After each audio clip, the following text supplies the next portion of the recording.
Now it was the last opportunity for the people to join the class.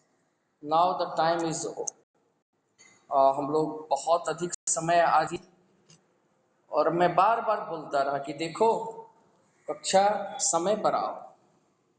इससे क्या होता है कि फिर दिक्कत आती है।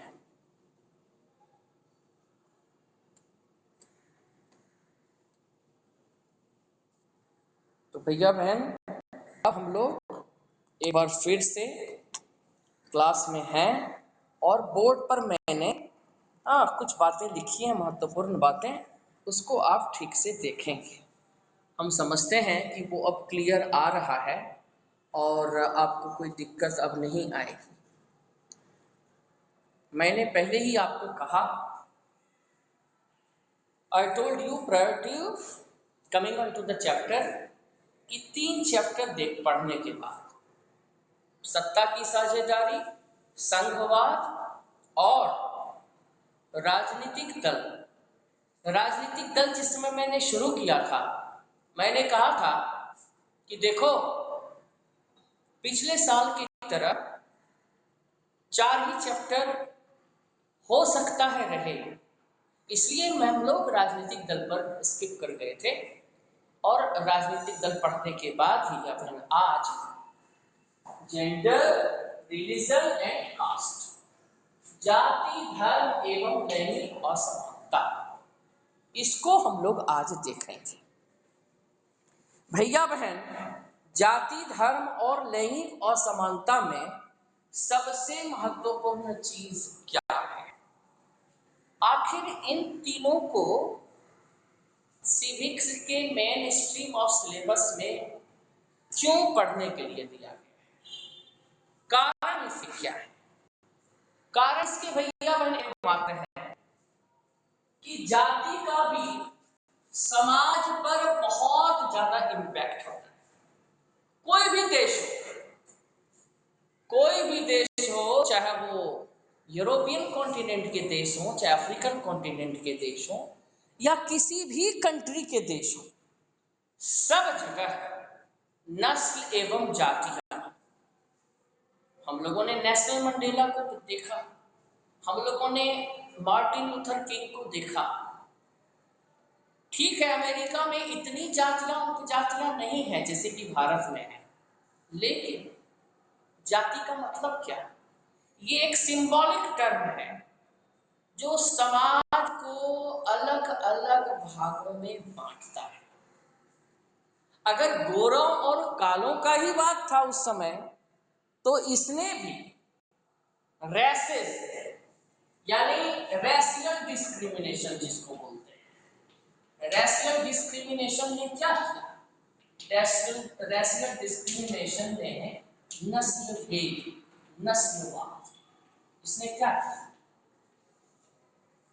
नस्लवाद में अमेरिकन सोसाइटी को भी बांट कर रखा और दक्षिण अफ्रीकी समाज को तो ऐसा बांटा कि वहां पर जो मेजॉरिटी ग्रुप थे वो साइड लाइन हो गए और माइनॉरिटी ग्रुप ने उन पर सदियों तक राज किया। यानी नस्लवाद और जाति दोनों समाज को बांटता है। यानी कि विभाजनकारी तत्वों का समाज में वर्चस्व शुरू से रहा है।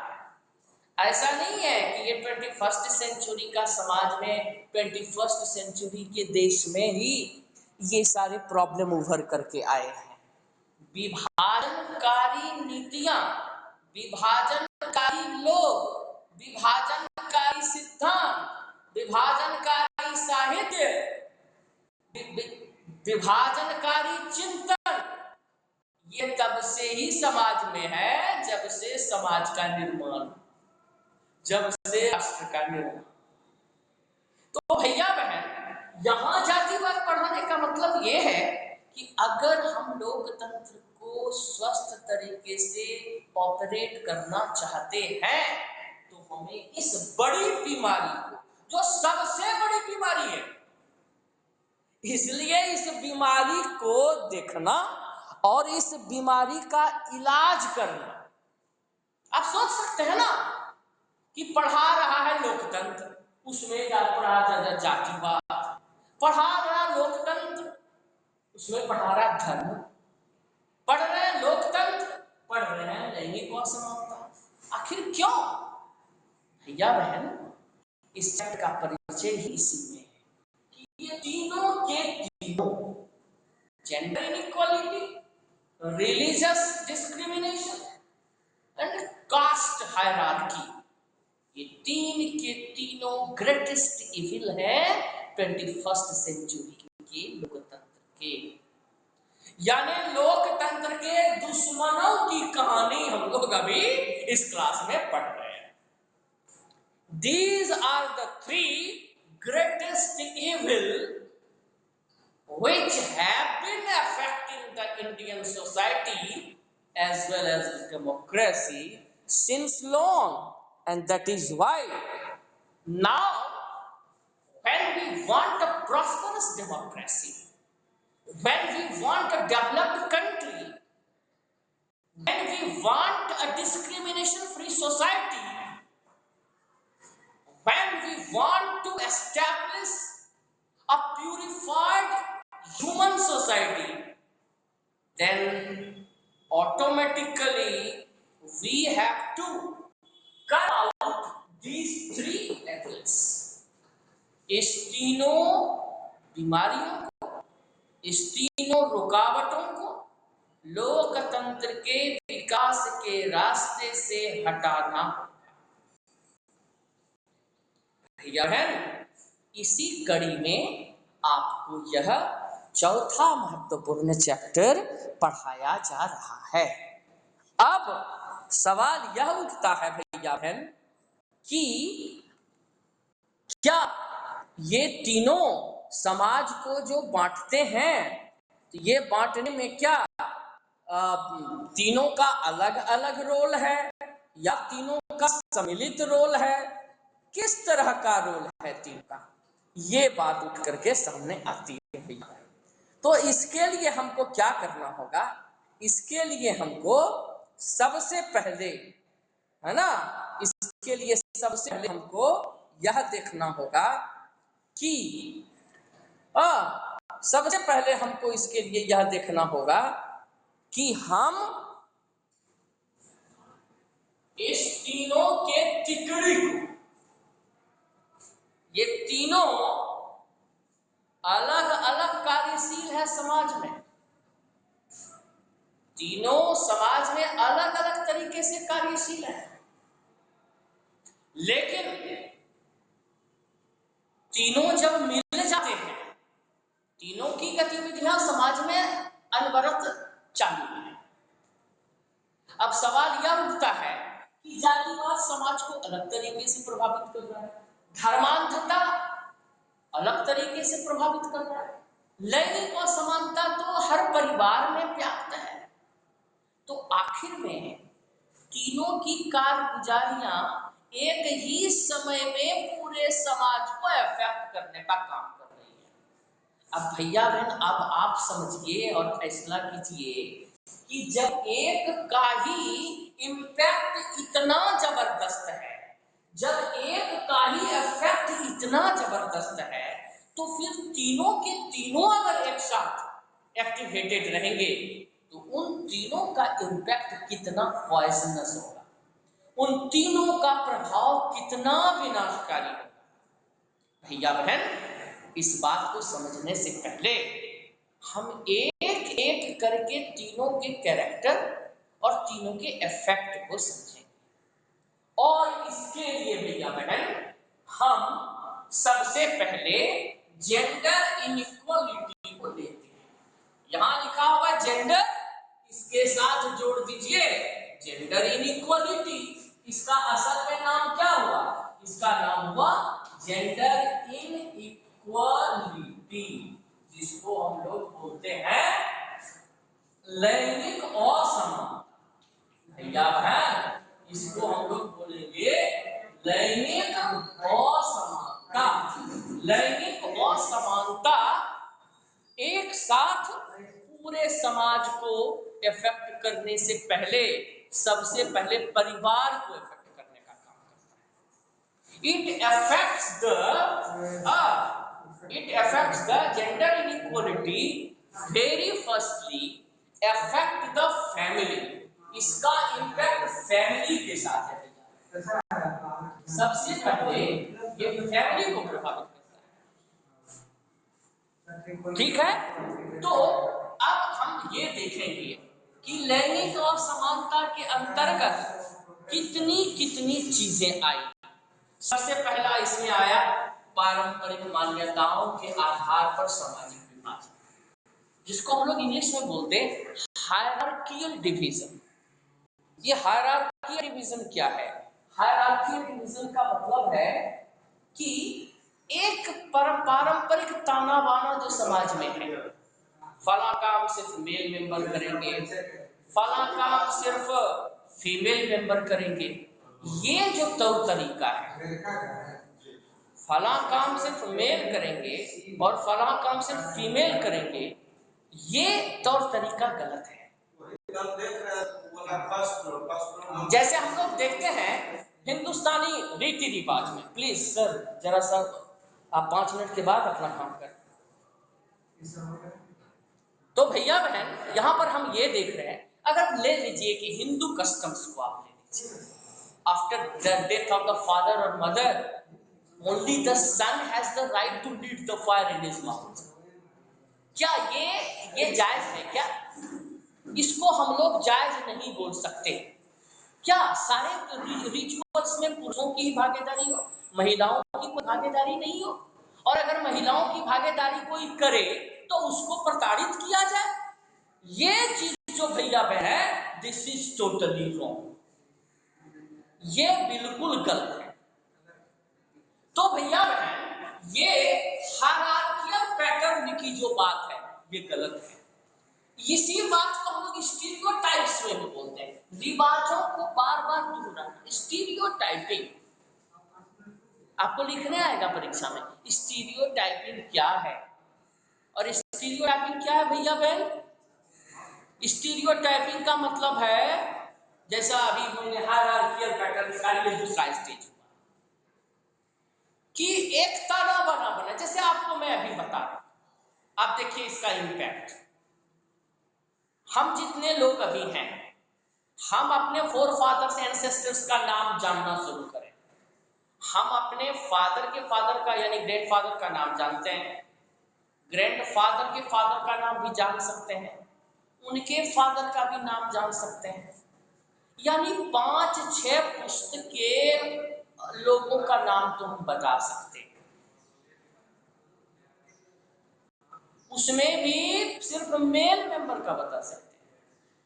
अगर पूछा जाए कि हमारे दादा के दादी का नाम क्या था, तो none of you will be in the condition to answer well. This is called stereotyping. Stereotyping एक ही तरह की थिंकिंग, एक ही तरह के male dominated customs, only the male dominated customs we can find. जबकि आप कबीलाई संस्कृति में चले जाइए, कबीलाई संस्कृति में आप देखेंगे परिवार को चलाने वाले और कबीला का महत्वपूर्ण सब जिम्मा संभालने वाला महिलाएं हैं। पुरुषों की भागीदारी नहीं के बराबर है। महिलाएं ही बारात लेकर के पुरुषों के यहाँ जाती हैं। हमारे यहाँ की तरह नहीं कि पुरुष बारात लेके लड़की वाले के यहाँ जाएंगे। कहने का मतलब ये कि मेन स्ट्रीम समाज की मुख्य धारा में जो ये स्टीरियोटाइपिंग है, यही ये काम करेगा। हाँ, महिलाओं का नेग्लिजेंस ये गलत है और ये समाज की थिंकिंग को भी खराब करता है और अल्टीमेटली डेमोक्रेसी का तो राम जाने। ऐसी सोसाइटी में डेमोक्रेसी का क्या हाल होगा वो तुम जान ही सकते हैं। हम सबसे बड़े डेमोक्रेटिक कंट्री हैं, लेकिन एक्चुअल में डेमोक्रेसी की हमारे यहाँ भी क्या स्थिति है? अपने मुंह मियाँ मिट्ठू तो कोई भी बन सकता, लेकिन जरा इंट्रोस्पेक्ट करके देखें कि जातिवाद की कितनी पहुंच है हमारे समाज में, धर्मांधता कितनी है और लैंगिक असमानता कितनी है। भैया बहन, इसके बाद आया लैंगिक आधार पर श्रम विभाजन, सेक्सुअल डिवीजन ऑफ लेबर। ये जेंडर इनइक्वालिटी के अलग अलग घटक हो रहे हैं। स्टीरियोटाइपिंग तो है ही, परंपरागत गलत रीति रिवाज तो है ही, ऊपर से ये लैंगिक आधार पर सेक्सुअल डिवीजन ऑफ लेबर भी है। सुबह घर में झाड़ू कौन लगाएगी? तो मां लगाएगी। बर्तन कौन मांजेगा? तो बहनें मांजेंगी। खाना रोज कौन बनाएगा? तो घर की महिलाएं। आंगन में झाड़ू कौन देगा? महिलाएं देंगी। आखिर क्यों? इसी को कहते हैं सेक्सुअल डिवीजन ऑफ लेबर। हम सोच लिए हैं परिवार में इतने काम है, कपड़ा साफ करना है, घर साफ करना है, किचन साफ करना है, यूटेंसिल्स मलने हैं, ये बर्तन मांजना है, साफ सफाई करनी है, सब महिलाएं करेंगी या बहनें करेंगी। क्यों? 10 दिन तक भैया घर में झाड़ू नहीं लगा सकते? क्यों 10 दिन तक पुरुष ही चावल बना के पूरे परिवार को नहीं खिलाए? ये sexual division of labour gender inequality की तरफ इशारा करता है। आखिर घर की महिलाएं बीमार पड़ जाती हैं, मां बीमार पड़ जाती है, तो हम मेल मेंबर काम करते हैं या नहीं करते? लेकिन उसको टेम्पररी समझ लेते हैं, इसने नहीं किया, ये लाचार हो गई तो हम कर रहे हैं, यानी किसी उसके ऊपर कृपा करना। भैया बहन, this is wrong, the thinking is wrong. The family cannot be dragged out by only one single responsibility. एक जिम्मेदार व्यक्ति से एक सुखी परिवार का निर्माण नहीं हो सकता। एक सुखी परिवार का निर्माण करने के लिए इसको ना करना होगा, इसको ना करना होगा। श्रम विभाजन हो, सब लोग सब काम करें, लेकिन यह समझ लेना कि यह काम सिर्फ यही करेगा क्योंकि यह इसी के लिए बना है, दिस इज रॉन्ग। ये तो इलॉजिकल बात है। आज तो महिलाएं वो सारे काम कर रहे हैं जो पुरुष कर रहे थे, पुरुष वो सारे काम कर रहे हैं जो महिलाएं कर रही हैं। आखिर में बड़े बड़े होटल्स में शेफ का काम कौन करता है? कुक का काम कौन करता है? जितने नामी गिरामी शेफ है वो महिलाएं कम है, पुरुष ही ज्यादा है। तो कहाँ हो? लैंगिक आधार पर श्रम विभाजन तो बेमानी हो गई ना। तो भैया बहन, इन सभी चीजों को अच्छे तरीके से समझना। और इसके बाद क्या हुआ?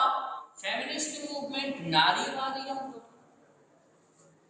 आज देश में मेधा पाटकर से लेकर के अरुंधति राय तक नारीवादी आंदोलन के पक्षधर में हैं। बहुत मेल मेंबर भी हैं जो महिला एनजीओ चला रहे हैं। क्यों? क्योंकि ये तो होना ही था एक दिन। तो फेमिनिज्म पर आपको लिखने आएगा, नारीवाद पर आपको लिखने आएगा, उसमें ये सारी बातें लिखिएगा। नारीवादी विचार उत्तम है। क्यों?